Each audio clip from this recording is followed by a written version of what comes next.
Hello friends, cook with Asavari channel मध्ये तुमचं खूप खूप मनापासून स्वागत। आज मी घेऊन आली आहे एका सुक्या मासेची रेसिपी। कारण भरपूर पाऊस सुरू झालाय आणि आता बाजारात ओले मासे मिळणं फारच कठीण झालंय। तर जेव्हा तुम्हाला सुकी मच्छी खायची इच्छा असेल तेव्हा ही सुकी करंदी नक्की बनवा। खूप टेस्टी होते, तुम्हाला आणि तुमच्या घरच्यांना खूप आवडेल। आणि माझ्या चॅनलवर जर तुम्ही नवीन असाल तर माझ्या चॅनलला प्लीज सबस्क्राइब करा, जेणेकरून माझे नवीन नवीन रेसिपीज तुमच्यापर्यंत पोहोचतील। तर चला फटाफट सुरू करूया सुकी करंदीची रेसिपी। सुकी करंदी बनवण्यासाठी मी 2 कप सुकी करंदी स्वच्छ धुवून घेतली आहे। फर्स्ट त्याचं आपला डोक्याकडचा भाग आणि शेपटाकडचा भाग काढून मधला भाग ही काढलाय।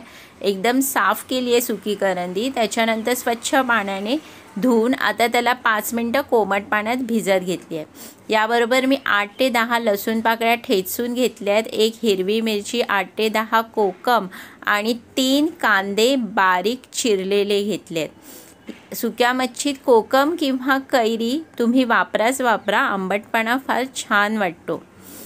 ह्याचबरोबर मी 1 टोमॅटोही घेतलेला आहे बारीक चिरलेला। तर चला मग पटकन सुरू करूया।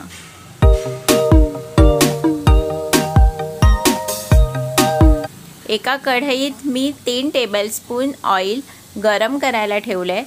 आता ह्यात लसणाची फोडणी देऊया। लसूण चांगले ठेचून घ्यायचे आहेत आपल्याला।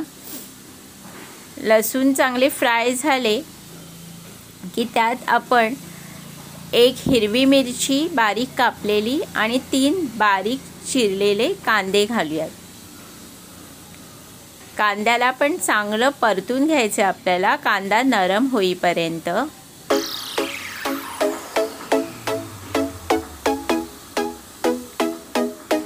3 ते 4 मिनिटांनी कांदा आपला नरम झालेला आहे। आता आपण त्यात 1 बारीक चिरलेला टोमॅटो घालूयात। टोमॅटोलाही आपण चांगलं फ्राय करून घेऊयात। खूप पटकन बनते ही रेसिपी आणि मासे खाणाऱ्यांसाठी तर हा खूप मस्त ऑप्शन आहे। खूप चविष्ट होते आणि खूप पटकन बनते। आता आपण ह्यात मीठ घालूया, जेणेकरून आपले टोमॅटो लवकर सॉफ्ट होतील। पुन्हा टोमॅटो, कांदा, मिरचीला चांगलं फ्राय करून घेऊयात।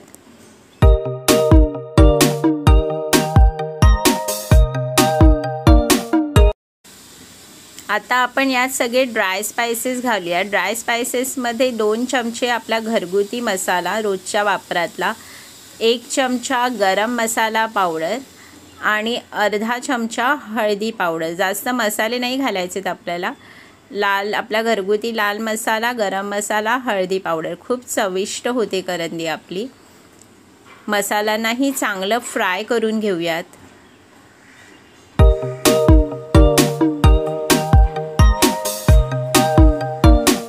आता आपण यात स्वच्छ धुतलेली सुकी करंदी घालणार आहोत। ही सुकी करंदी आपण 5 मिनिटं कोमट पाण्यात ठेवलेली, त्यामुळे ती सॉफ्ट झाली आहे। आपल्याला ही करंदी बनवताना जास्त पाणी घालायचं नाही आहे।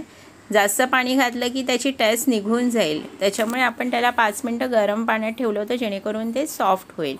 करंदी घातली, त्याच्यानंतर आपण 8 ते 10 कोकम घातले आहेत। चांगलं परतून घेतलं सगळ्या मसाल्यांबरोबर करंदीला। आता आपल्याला एकदम थोडं, म्हणजे तुम्ही बघू शकता, फक्त अर्धी वाटी मी पाणी घातले। आपल्याला ही करंदी वाफेवर शिजवायची आहे झाकण ठेवून, पण झाकण ठेवल्यावर करंदी खालून करपू नये म्हणून एकदम थोडंसंच आपल्याला पाणी घालायचं आहे। चांगलं परतून घेऊयात आणि आता झाकण लावून एक 7 ते 8 मिनिटं स्लो गॅसवर आपल्याला करंदीला वाफेवरच शिजवायचं आहे। 5 मिनिटांनी मी झाकण उघडलंय आणि पुन्हा एकदा सगळं परतून घेतलंय।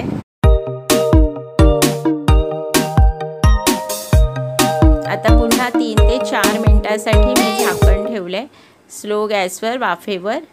3 ते 4 मिनिटांसाठी शिजू द्यायचे।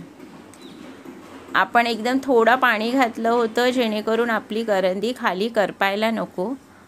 आणि आपली आता करंदी पूर्णपणे शिजली आहे. खूप सुंदर सुगंध आला आहे आणि तुम्ही टेक्स्चर पण बघू शकता. खूप सुंदर करंदी आपली रेडी टू सर्व. तुम्ही या करंदीला घरी नक्की बनवून बघा आणि गरम गरम चपाती किंवा गरम गरम भाकरी बरोबर एन्जॉय करा. आणि तुम्हाला ही माझी रेसिपी आवडली असेल तर प्लीज माझ्या चॅनलला लाईक, शेअर आणि सबस्क्राईब जरूर करा, जेणेकरून माझ्या नवनवीन रेसिपीज तुमच्यापर्यंत पोहोचतील. Thank you for watching. नेहमी खुश रहा आणि सर्वात महत्त्वाचं खात रहा.